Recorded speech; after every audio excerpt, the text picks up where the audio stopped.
And what society is it acceptable to insult a woman's dress in any circumstances? Well, what society is it acceptable to have different rules for different people on the basis that they're supposed to believe different things from other people? Why do I have to... If I walk into a bank with a balaclava on, they'll soon ask me to take it off. If a woman walks into a bank with a burqa on, that's okay. Tell me why it's different. We're both citizens of the same country. Of course, it's in your one and not good for another. It's in your manifesto to ban it, isn't it? Yeah. No, it's not. It's not ban it. No, because I wrote that policy, and it's not to ban. It's to say that it can't be worn in public places where people have to identify Well, it's themselves. effectively the same thing. I mean, that's a bit illiberal. Ian Greenwood. And not liberal at all. Why a Sikh can wear a turban, a Sikh police officer can wear a turban. People have different values, and the law is quite clear, actually. If the officer at an airport needs to identify a woman, he can ask her to remove the burqa, and she's obliged to do so. Yeah, so why give a man a hard time for making a fairly innocent remark Any like man that? that insults a woman's dress is going to get a hard time. No, he isn't. See, this is the thing. Insult somebody's dress. He's not. He's made a remark about himself. He said if my face was covered, you wouldn't let me through. He's making an observation. He hasn't said anything about her dress. He hasn't insulted her dress. If somebody was to say to you, you're going to get through this a lot easier because you're a white middle-class guy wearing a suit, you'd be pretty act off, I'd guess. I go through airport security a lot. It doesn't make any difference whether you're white middle class, got a suit on. Little old ladies, are given the same hard time as everybody else. So I can't see. I'm sorry, I don't quite follow you. It's not whether you are actually. It's whether the perception is that you are. And the perception from many people would be that me or you, as white middle-class guys wearing a tie and a decent suit, would be less trouble than some other people. Okay, listen. Whether it's true or not. All right, listen, Gerard Batten, thank you very much. Ian Greenwood, thank you very much indeed. We'll move onwards and upwards or downwards, depending on your calls. 0500 909 693. Is your community integrated or is it segregated, and does it matter? You're with 5 Live Breakfast. This is your call. Oh, it is that. Good morning. Let's hear from you on integration, segregation. What's it like in your community? Rob is in Hertfordshire. Hello, Rob. Hi, Nick. How you doing? You all right? Yeah, it's Friday, so it's fantastic, all good. And Steve's in the West Midlands. Hello, Steve. Good morning, Nicky. Hello, and Peter's in North Yorkshire as well. Hello, Peter. You work with a lot of people from different communities, I believe, in your line of work. What is your line of work? Well, I am now like a taxi driver. I've been a taxi driver for 3 years, and I work in West Yorkshire, in Keighley, which is near Bradford. And there's 42 taxi drivers, and I am the only non-Asian driver. And I've never worked for such a good bunch of people in all of my life. And I've been actually a professional person, and I hear people on this programme and many other programmes going on about actually like Sharia law and really like fundamentalists, but it's not. These people are just the same as me or you, and they have the same problems, and it's not the top of their like agenda like a Sharia law. They never talk about it. It is not a problem. They want to be a part of the community, and they are a part of the community. You say these just people the same are as Asian. everybody else. Are they Muslim by any chance, or are they actually Asian? Muslims, yes. They are Muslims, right, okay. Yeah, can I come in there? Well, I'm interested in who is that getting the clarification? It's Steve. Steve, okay. Why did you seek clarification there from Peter? We hear Asians mentioned a lot, and often it's particularly to do with the Muslim community, but it always seems to be spread out, particularly on places like the BBC. I just wanted him to clarify that it was Muslim taxi drivers and not Asian ones. What's your experience then? My experience? Well, I think in this country that there's been a lot of immigration, as I think somebody said before previously on the show, that there's Buddhists, Hindus, Jain, Sikh, lots of communities, Chinese community, West Indian community, and they all seem to integrate pretty well. I do think that there is a particular problem with integration, particularly with the Islamic community, though. I think there is a problem with that. Jerry Sutcliffe. Well, really, you're coming back and go on.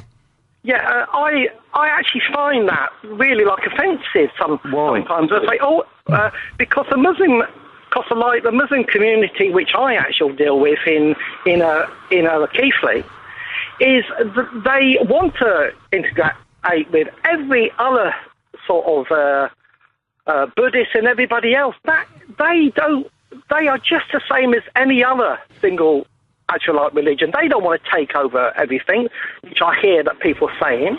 Well, and people go on about the burqa. Okay, let's bring Jerry Sutcliffe in, the MP. Hello, Jerry Sutcliffe again. Nicky, there is a danger, is there not? And we hear it all the time, and we have to express it. We have to face up to it. We have to. There's no point in suppressing it. But there's a danger of lumping an entire range of people, spectrum of human experience into kind of one community, isn't there? That's right. I think that's what happens, and that's the difficulty. I think he's right, and it's good that we are discussing these issues, in the open. But everybody gets lumped together, and my experience is the vast majority of people that I live and work with in Bradford get on and work really well together. Now, there are pockets of resistance, there are problem areas, and we do need to work on that. But people shouldn't be just lumped into one community or one aspect. Do you think that the Islamic community are particularly insular in some respects? What is the Islamic community? Muslim community. But there are many different communities. There are many different people saying many different things. If you can say that of the, I don't know, if you want to talk about Christianity, there are people in the CAV who want gay marriage, and there are evangelical Christians who think, that's the Christian community. There is a problem in this country with a non-integration from Islamic communities in this country. Do you think so? Jerry Sutcliffe. No, there isn't, because, we have Muslim doctors and nurses, Muslim teachers, Muslim council officers, integrating in society. There are issues, amongst faiths, no doubt that. We have, all sorts of battles with Christians, Muslims, Hindus, about all sorts of things, but that's their right, and that's the tolerance that we have as being British to allow people to have different religions. But I think, on the whole, the vast majority of people want to work and live together, and in Bradford they do. Who have we not heard from? Is it, let me see now, is it Rob, was it? Yeah, come on, Rob. Yeah, I've been trying to get in. I think the point I'd like to make, first of all, just listening to everyone's point, is basically society is massive, and obviously there's lots of different elements within our society, and I think the problem we have from the extremist views is a minority. Yeah. And I think, in all seriousness, whether it's those extremists that are far right or from wherever else they're from or however else they behave, I think the government personally, I think need to be more robust in dealing with those individuals that want to cause problems within our society. And also other people from within those communities who have been slow in coming forward about, condemning that for maybe cultural reasons. Jerry Sutcliffe, that's a point as well, isn't it? It's a fair point, Nicky. And most people do. Again, in my experience, when they come into the surgeries or we have the discussions in the locality, people do condemn extremists of all sides. And I think that perhaps, it's not an attack on the media, but perhaps the media don't pick that up sometimes, that people do from within that community attack, the extremists that, we had a recent high-profile case where somebody can't be deported. Well, I've had lots of Muslim people come to me and say that's a disgrace. Yeah. And do you have similar problems that Jack Straw expressed, personal difficulty with a woman in his surgery with a burqa on? Do you have that? And when you ask people, and explain the reasons why for it to be removed, people will remove, because they understand that we need to understand from them what their problems are. Have you had that? Have you had a woman with a niqab on who's removed her niqab in your surgery? Yeah, I have, yes. Mm. Yeah. That must have been an interesting conversation. Well, it was, because, her priority wasn't what she was wearing. Her priority was for me to resolve the issue. How could I do that? By having a face-to-face interview to understand, what her emotions were. It's 9:31. More calls coming. Jerry, more from him to come as well. Jerry Sutcliffe, it's your call. We want to hear from you about your community, integrated or segregated. 0500 909 693. You can also text us, 85058. Here's the weather. Let's hear your calls and your views about your own lives and your own communities. Integration or segregation, what is the norm where you are? Let's speak to Imran in Redhill. Good morning, sir. Imran, calling Imran, are you there? Imran? Just getting him, do the other, said a voice in my head. Nadia's in Manchester. Hello, Nadia. Hi. Hi there. Let me introduce. How are you? Very well, thank you. Let me introduce Stephen in Wakefield. Hello, Stephen in Wakefield. Hello. And Jill in Cornwall. Hello, Jill. Hello, Nicky. And Jilly in Weston. Jilly, on you go. What would you like to say, Gilly? Thank you very much. Thank you. Nicky. I used to live in Spain, and over there we have a lot of English people who move out. Apparently 1,000 people leave Britain every week to move abroad, by the way. And of those 1,000 people, 2/3 come back because they can't hack it. I just thought I'd throw that in. English tend to stick together in Spain. They don't eat the Spanish food. They tend not to learn the language, and they tend not to mix with the Spanish community. They stick together. Now, there's also a lot of Swedish, a lot of German, a lot of South American in southern Spain, and they all do the same. I just think that needs to be looked at when we're talking about communities and integrating being crucial. This has to, it doesn't happen overnight. And I think if you're an intelligent person, whatever country you're from, you tend to want to do that anyway, because you can learn from other people and their cultural norms and interesting facts about them. It's a matter of curiosity, apart from anything else, isn't it? Yes, Jill in Cornwall, that's right, isn't it? I mean, it is an aspect of the human condition to stick with our own, but it's far more interesting to reach out, isn't it? Well, yes, I think it is, but we've made it so that if you do feel that you belong in a particular community or section of society, I mean, we in Cornwall, I've just said it, we in Cornwall, I think that this end of the country is very sort of, we believe in our identity down here. We believe that we're different than the rest of the country. That's not a bad thing, but even within this end of the country, there is still labels that we want to put on people as soon as they don't conform. If you don't agree with something, someone will find a label for you, and then you tend to migrate towards other people that have the same labels, whether that be sexist, ageist, NIMBY-ish. There is always some label that can be attached to everyone, even within the sections that they choose to live in. And I love this end of the country, and I love the people. The people are different, but lovely people.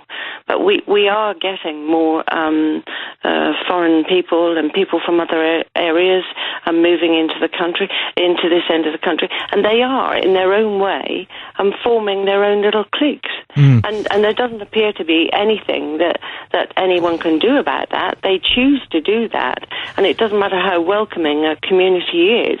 If people feel more comfortable within their own little clique because they all think and eat and worship or whatever the same, then surely it should be all right to be able to do that. Nadia, what do you want to say?